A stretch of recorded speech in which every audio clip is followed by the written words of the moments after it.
Vitamin D's sufficiency reduce complications of COVID-19 through a recent small-scale study has concluded that hospitalized patients with COVID-19 are less likely to have life-threatening complications if they have sufficient vitamin D levels. However, the research has significant flaws. A new study concludes that people with sufficient levels of vitamin D are less likely to develop life-threatening COVID-19 complications when hospitalized with the disease.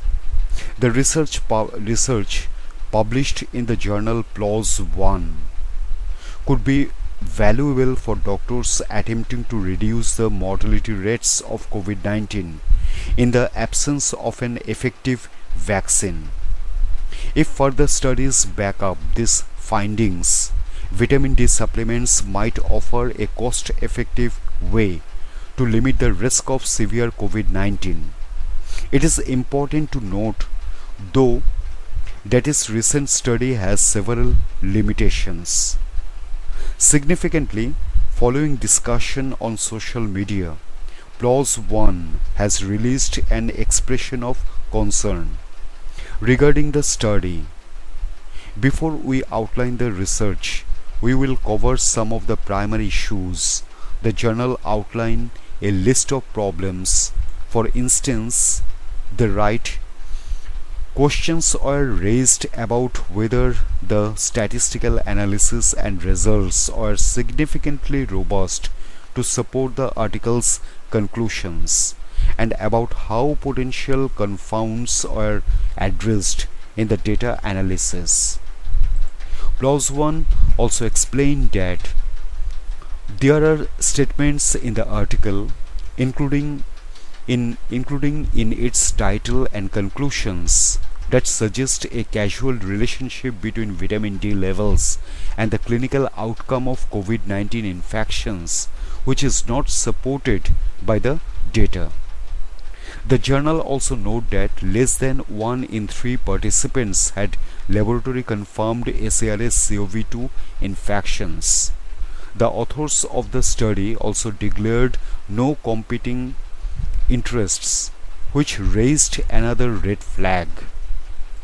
As PLOS One write, publicly available information indicates that corresponding author Michael F. Holick may have potential competing interests that include non-financial interests based on his vitamin D research and other activities focused on vitamin D, contributions to an app that tracks vitamin D, and interests that include consultancies, funding support, and authorship of books related to vitamin D uses.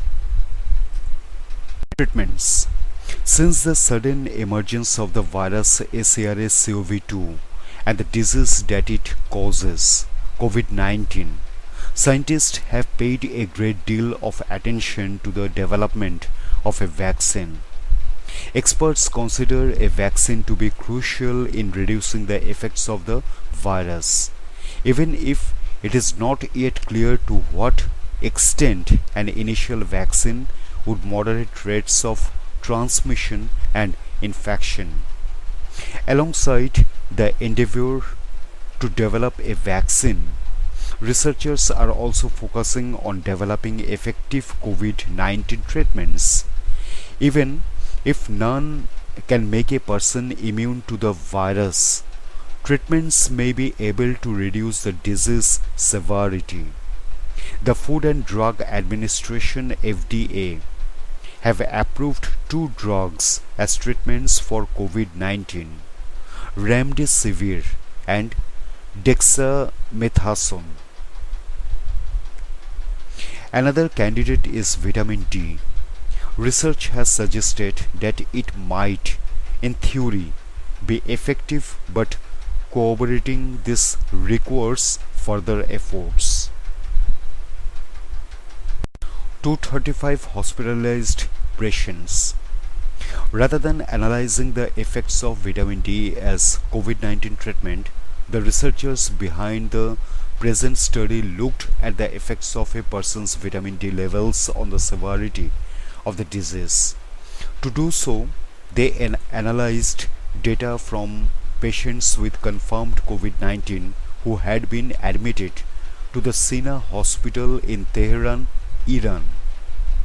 Of the 611 people admitted with confirmed COVID 19 before May 1, 2020, there were records of the 25 hydroxy vitamin D levels, an indication of overall vitamin D levels for 235 patients.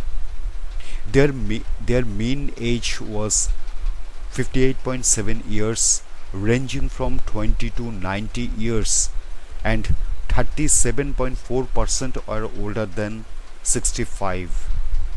The researchers classified the patients into two groups: those with vitamin D levels of at least 30 nanograms per milliliter, an amount considered sufficient by the Endocrine Society, and those with lower values. They then analyzed the severity of the patient's COVID 19 signs and symptoms using guidelines from the Centers for Disease Control and Prevention (CDC).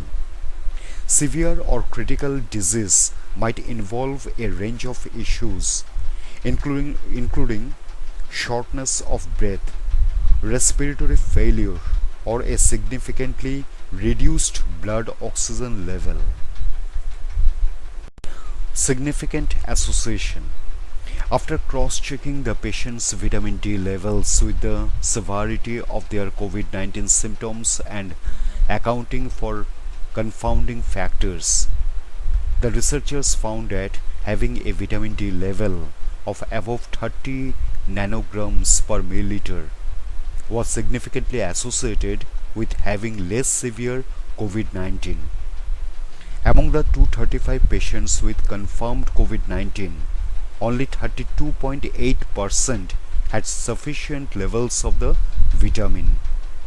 The researchers also found that the patients with sufficient vitamin D had higher blood lymphocyte counts and lower levels of C-reactive protein in their blood, both of which indicate a positive immune response. The researchers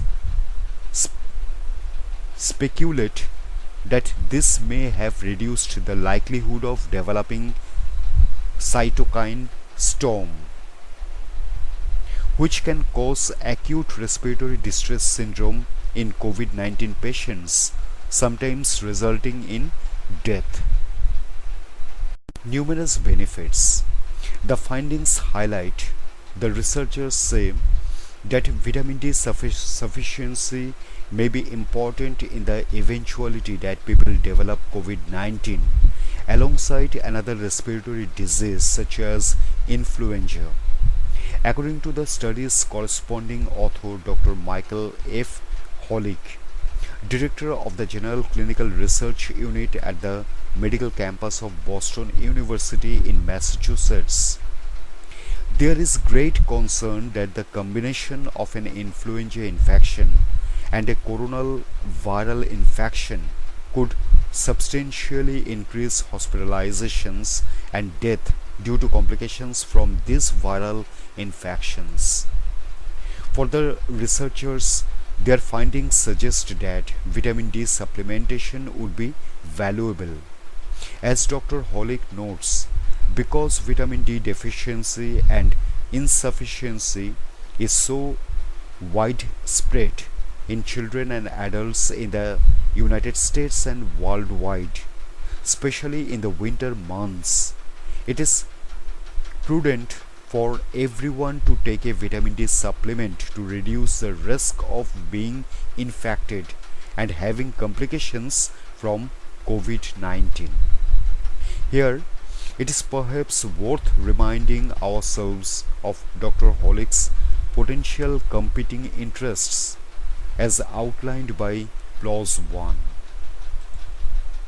Several limitations. It is worth nothing the presents study limitations. First, the researchers only had access to a relatively small number of patients. Before drawing solid conclusions, scientists need to carry out much larger studies. Also, various issues can influence both vitamin D status and COVID 19 severity, such as socio-economic factors and smoking status. The scientists accounted for neither of these in their analysis. Additionally, because the study was cross sectional, the researchers could not prove that vitamin D insufficiency caused an increase in disease severity. To address these limitations, the researchers call for large scale studies and randomized clinical trials.